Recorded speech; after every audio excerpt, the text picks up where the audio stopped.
Ryan Murphy's love story is the kind of series that tells you how it ends before it even begins and still manages to break your heart. Premiering on FX and Hulu on February 12th, 2026, this 9-episode limited series is the fifth installment in Murphy's American Story franchise, and it may be the most emotionally devastating one yet. Created by Connor Hines and inspired by Elizabeth Beller's biography, Once Upon a Time, The Captivating Life of Carolyn Bessette-Kennedy, the show charts the intoxicating, turbulent, and ultimately tragic romance between John F. Kennedy Jr. and Carolyn Bessette, two people whose private love became a national obsession.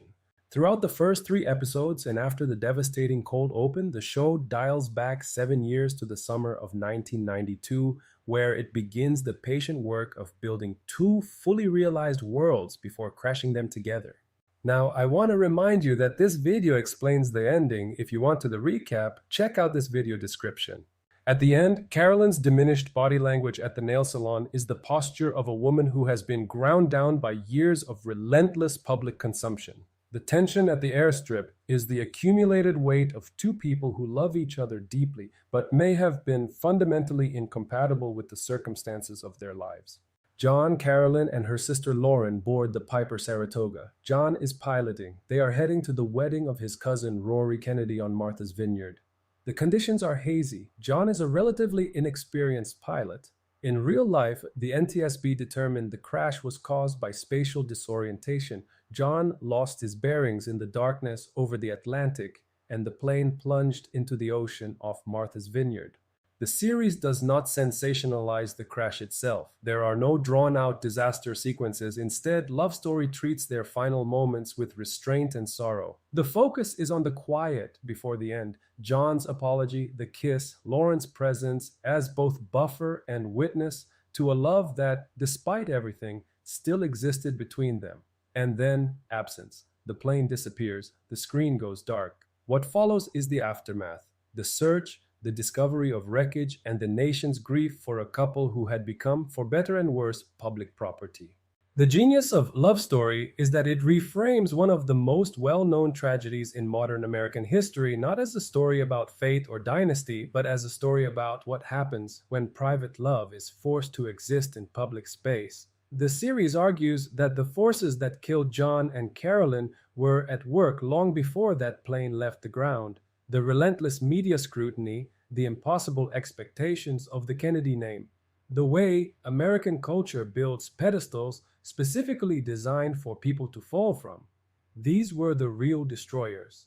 The plane crash was the final physical manifestation of a destruction that had been happening emotionally for years.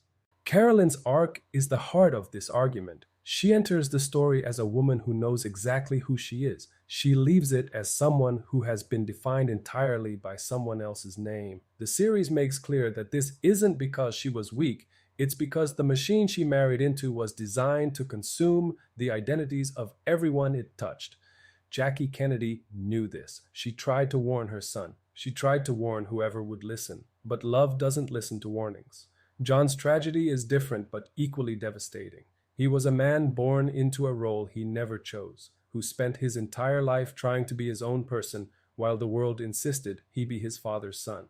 His magazine George was his attempt to engage with politics on his own terms. His love for Carolyn was his attempt to build a private life inside a public existence. Both efforts were, in the end, defeated by the same forces. The final image of the series, the couple together, briefly at peace, before boarding a plane that will carry them into oblivion, is Murphy and Hines's ultimate statement. Love is not enough to save you from the world, but it's the only thing that makes the world worth enduring.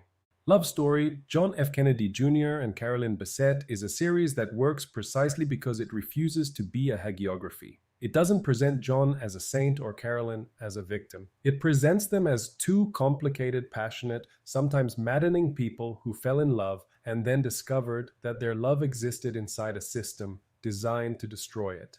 Sarah Pidgeon's performance as Carolyn is extraordinary, a genuine star-making turn that traces a complete emotional arc from radiant independence to suffocating confinement.